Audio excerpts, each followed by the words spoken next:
longer than the night, 2030. All I was ever told was that the light turned purple. I was to disconnect the drive by both SATA leads simultaneously, and that I had a 5-second window to do this. So, in other words, my mission centered around the one part of the entire data center that I had absolutely no understanding of. But what choice do I have? This was a tall order as well.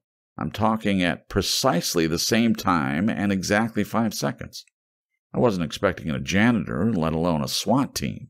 Perhaps I should go back a little. It all started, when does anything really start, when I finally got the call from Maurice about the settlement process. He'd been on a beach in Mexico for 5 weeks, and I'd been in a basement in England.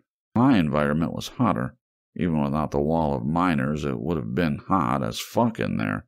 At least I didn't have to deal with the Mexicans. To his credit, he's already done as agreed and split my share of the commission between Bitcoin, Ethereum, IOTA, and Mcoin, except, of course, the digital yuan that had already been transferred to the offshore account for careful investment in the emerging equities markets.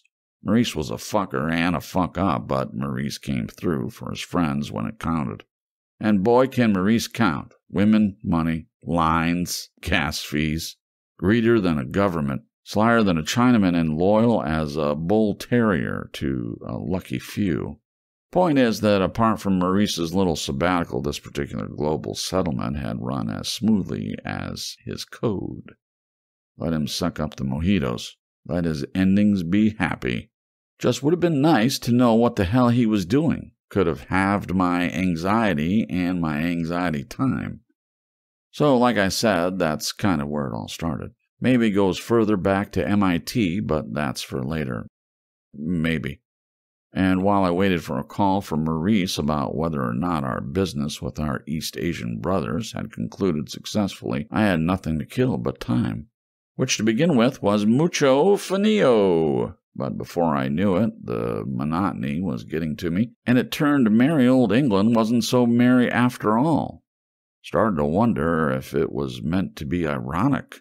I really can't see why so many of our countrymen are interested in the so-called old world. I thought my Anglican sabbatical would be easier. In my younger days, that's pretty much how I lived anyway. An endless subscription to streaming platforms, microwave burritos, Domino's pizza deliveries, sex hub, and video games. Oh, and a bit of trolling on EgoBook. Always fun. But I swear at times I started to think that old webcam of mine was looking right back at me. Not in the way you creepy fuckers usually roll, but like a literal and organic eye judging me. I mean, with everything that's come out in the past few years, it's become real difficult to assess paranoia levels. It's like that old expression, just because you're paranoid doesn't mean they're not really after you. So I had to distract myself half the time with side interest in this and that. Cheap kicks to stave off the truth and tedium, going darker, going deeper, going more extreme when I got bored.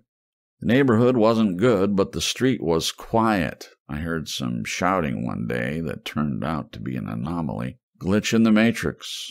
And there was nobody else in the house but me and this old English lady. She left me alone, and I left her alone. The usual deal, once in a blue moon she'd come down, but she never, to her credit, never just walked in like a starlet. She had respect, I had respect. But the boundaries of that exchange were pretty narrow. Not even sure if she was a widow. There wasn't much to it, really. We lived our own lives. It occurred to me one time, actually, that me and her were alike, separated by age and gender and culture, but both spent at least 90% of our waking lives glued to a screen. You think that's vicarious living or raw experience? No, seriously, I'm asking you. Oh, I see. Only you get to ask the questions. Well, I guess that's the nature of this dynamic. Okay, I'll get back to the fucking story. Though, just for the record, I suspect you didn't understand the question. So, yeah, okay, where was I? Me, basement, old chick. And then I had this weird succession, actually more like series of dreams. They were always lit amber, and some people had purple faces that were different to any other dream I ever had.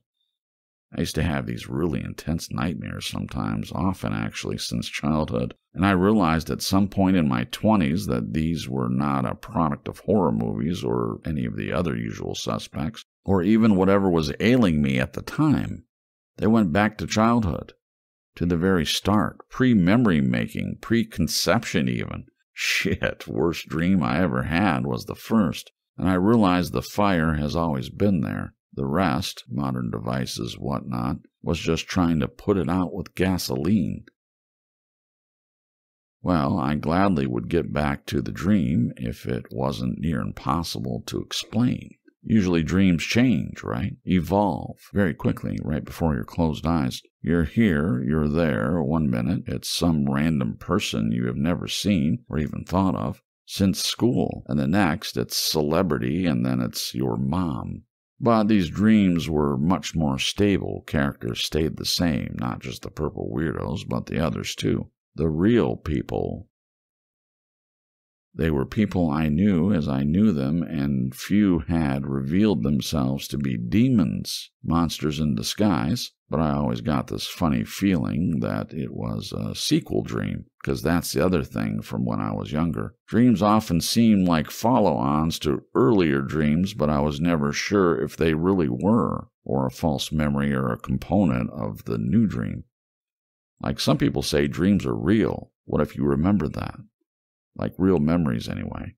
I'm not trying to avoid the question. All I can say is that they were more dreamy than usual and repetitive. People talk for a really long time about bullshit or technical stuff. But it was not like a dream conversation. On and on it went. These conversations seemed to last longer than the night. Longer than any real-life conversation, that's for sure. There was one character in particular, though, who stood out. I called her the Medusa Queen because her hair was shaped like snakes and writhing like snakes, but not actually snakes. And she'd always be sat in this electronic throne, quoting Shakespeare and Michael Saylor, and she eventually said, "Beware Satoshi." That's what she always called me for some reason. Satoshi, like Satoshi Nakamoto. What? Am I? Are you kidding? I fucking wish I was. If I was that freaking smart, I don't think I'd be sat here. She said, "Satoshi, beware of the one in the blue armor and get your ass across the wastelands." Weird, right? But I forgot this dream for a while, as you do, and settled back into that jagged sort of rhythm and found pleasure and distraction here and there. I tried the forums, a lot of forums, but it was just more of the same, really, and too much data. I tried to meditate. I awaited a call from Maurice, my thoughts circling around the various possible reasons for this non-contact. I drew up an enemies list, but tossed it in the fire semi-formed. I checked the news now and then, nothing that was likely connected to my absentee friends, but a lot of horrible shit all the same. There was another outbreak in the new Chinese territories, an explosion in Germany, and faces waxy under studio lights and no true information except between the words. I lost sense of time, a little. Things became slippery. But then two things happened simultaneously, or a day apart at least. One, I first saw the creature who led me to break into that data center and be in your fine and charismatic company. And two, the walls splitting open. No, I don't mean like damp. I mean peeled open, like actually opened, like a freaking zipper.